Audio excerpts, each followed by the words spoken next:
Salut, c'est encore moi, Jade Thomas. Si vous ne le savez pas encore, bienvenue sur ma chaîne YouTube dédiée aux plantes, aux potagers et aux petits jardins d'intérieur. On me conseille toujours de demander aux spectateurs de s'abonner et de liker en début de vidéo, alors voilà, je le fais. N'hésitez pas à me soutenir. Bon, je sens que je commence à trop parler. Passons directement au sujet de la vidéo d'aujourd'hui. Bonjour à tous. Dans cette vidéo, je vais vous montrer comment créer un Paulownia à feuilles géantes, une plante fascinante qui peut vraiment transformer votre jardin. Je vais partager avec vous les étapes essentielles pour réussir sa culture, des conseils sur les conditions idéales à respecter, et quelques astuces pour favoriser sa croissance. Que vous soyez un jardinier débutant ou expérimenté, vous trouverez des informations utiles pour vous lancer dans cette aventure. Alors, restez avec moi et découvrons ensemble le monde du Paulownia. Par Larry Hodgson, 6 avril 2018. Comment créer un Paulownia à feuilles géantes? Paulownia resseppé, oui, il part de 0 cm et atteint 3 mètres et plus au cours d'un seul été. Source, Ubi, Pinning. Comme le Paulownia tomentosa, est un arbre caduc à croissance rapide qui atteint 10 à 15 mètres de hauteur, parfois même plus. Normalement, on le cultive pour ses fleurs violettes parfumées en forme de trompette qui le recouvrent en début de saison avant la feuillaison.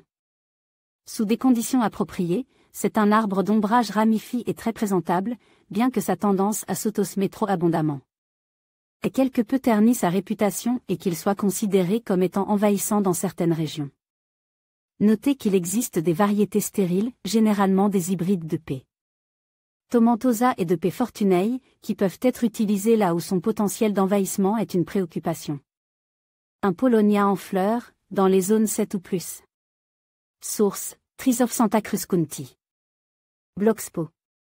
Ça, dans des circonstances normales, les Paulownia produisent des feuilles vertes en forme de cœur de bonne taille, 15 à 30 cm de diamètre. Qui rappellent les feuilles du catalpa, Catalpa spp. Avec lequel on le confond souvent.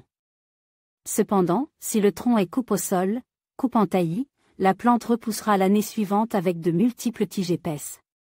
De 3 à 6 mètres de hauteur et alors celles-ci produiront des feuilles réellement énormes, 60 cm de diamètre, parfois plus, créant un effet tropical surprenant. On peut répéter cette taille annuellement, transformant l'arbre en un arbuste à resseper astérisque. Astérisque resseper, couper un arbuste près de terre pour stimuler la croissance de pousses plus fortes. Notez que les Paulownia resseppés, coupe au sol, ne fleurissent jamais. Si vous décidez de le traiter de cette façon, attendez-vous à de belles feuilles, mais alors vous sacrifierez toute floraison. Feuilles d'un Paulownia resseppé. Source, Pandora's Box 2013. WordPress. Comme quand l'hiver s'occupe de la taille dans les régions froides, le Paulownia ne fleurira jamais de toute façon.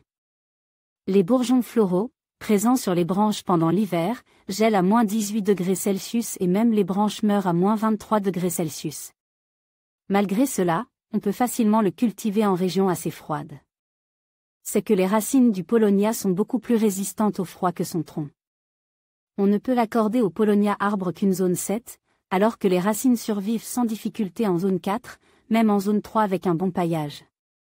Comme presque toute l'Europe occidentale et centrale, ainsi que les régions côtières et le sud des États-Unis, se trouve dans les zones 7 à 11, un Paulownia qu'on y laisse pousser normalement fleurira facilement. Au Canada, par contre, avec l'exception de la région de Vancouver, le pauvre Paulownia n'arrivera même pas à pousser en arbre, encore moins à fleurir, le froid le rabattant au sol à tous les ans. Avec le temps, si on le négligeait, il formera une touffe de branches mortes à travers lesquelles repousseront tous les ans quelques tiges vivantes. Habituellement, donc, on supprime les branches mortes pour mettre les vivantes en valeur. Quand tailler un Paulownia à feuilles géantes? Tailler un Paulownia à resseper soit à l'automne, soit au printemps. Il suffit de couper les branches le plus près du sol possible. Son bois mou est facile à couper, mais il peut être nécessaire d'utiliser une scie, les tiges étant souvent trop épaisses pour un sécateur. Longévité. Les Paulownia resseppés peuvent vivre pendant plusieurs décennies. Source, jardinière paresseux. Comme la longévité d'un Paulownia rabattu annuellement est surprenante. On aurait pu croire qu'une taille aussi sévère aurait mine sa santé, mais non, il peut vivre des décennies ainsi. Le spécimen cultive dans le jardin botanique Roger Van den Ande à Québec a plus de 40 ans et il est encore très en forme. Où trouver un plant de Paulownia? De jeunes arbres de Paulownia sont largement disponibles en pépinière en Europe et dans les parties des États-Unis où il est capable de former un arbre, mais presque jamais dans les régions plus froides. Les pépinières semblent présumer que, puisque c'est officiellement une plante de zone 7, les jardiniers des climats glaciaux ne voudront pas le cultiver. Je ne connais qu'une pépinière au Québec qui offre des plants, la pépinière Casse-Noisette. Si vous êtes dans l'incapacité de trouver un plant, votre meilleur pari serait de le faire pousser à partir de semences, qui poussent d'ailleurs rapidement et facilement. Vous aurez déjà un Paulownia à feuilles géantes tout à fait présentable la 3e année. Vous trouverez des dizaines de sources de semences de Paulownia sur le web, y compris sur eBay. À vous de choisir. Le Paulownia, avec ses feuilles géantes dans le nord ou lorsqu'on le rabat et ses fleurs en trompette dans le sud, est vraiment comme 2 plantes dans une. Nos partenaires locaux. En conclusion, créer un Paulownia à feuilles géantes est un projet passionnant qui nécessitait une attention particulière aux conditions de culture et aux soins appropriés. En suivant les étapes que nous avons abordées, de la sélection des semences à l'entretien régulier, vous pourrez profiter de la beauté et des avantages de cet arbre majestueux. N'oubliez pas que la patience est essentielle, car la croissance de cet arbre peut prendre du temps. Alors, lancez-vous dans cette aventure et observez votre Paulownia s'épanouir au fil des saisons. Merci de nous avoir suivis et à bientôt pour d'autres conseils de jardinage.